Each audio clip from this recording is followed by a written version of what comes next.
Wara kull arrest jew rejd li jsir brabta ma' possess jew traffikar ta' droga, ikun hemm ġranet u l-jieli sħaħ ta' ħidma minn diversi uffiċjali fih dan il-Korp tal-Pulizija ta' Malta, ħidma li xi kultant tista' tkun ukoll perikoluża.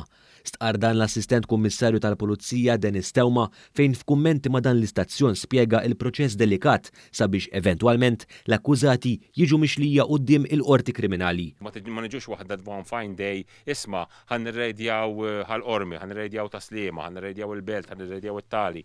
Jiġifieri hemm il-ħsieb, hemm l-organizzazzjoni tit in-nies, tit il-mezzi, irid ikollok kollox in place u rridu nkunu legalment korretti.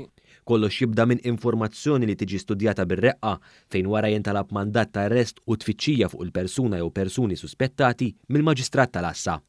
Wara l-arrest jew rejd imbagħad jibda proċess ieħor importanti fil-każ, hekk kif il-pulizija inkarigati jridu jevalwaw diversi oġġetti mix-xena, marki ta' swaba u anke DNA.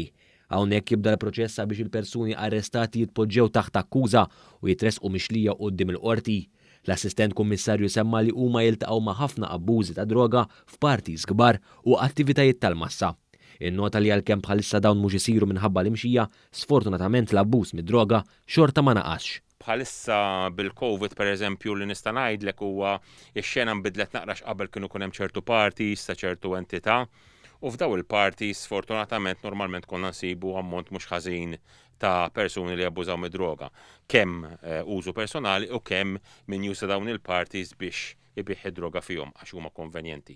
Jiġifieri bħalissa dawk il-parties m'hemmx attivitajiet tal-massa ma jistgħux isiru, biss jekk ħassaqsin imma ġifieri l-problema ta' droga waqfet jew inkella naqset u hekk, sfortunatament ħajkolli ngħidlek le.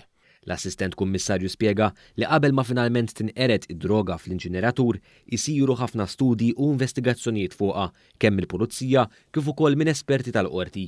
Semma li wieħed mill-għanijiet tagħhom huwa li jgħalmu lil dawk li abbużaw mid-droga u jwaffqu lit traffikanti l-kbir li bil-mod qed jeqret liż-żgħir. Barwan naraw li liġi tiġi osservata. Il-persuni, l-vittmi ta' droga dawk l-users li huma l-vittmi nippruvaw nagħmlu xogħolna dejjem u nippruvaw ngħinuhom.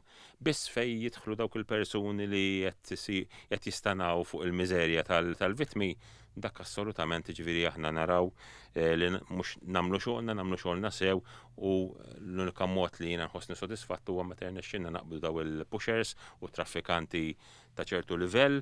Intant minn informazzjoni mogħtija fil-Parlament sa' Settembru li għadda kien hawn 65 persuna mresqa l-qorti fuq traffikar ta' droga. Dan apparti li 117 persuna tresqu fuq possess ta' droga.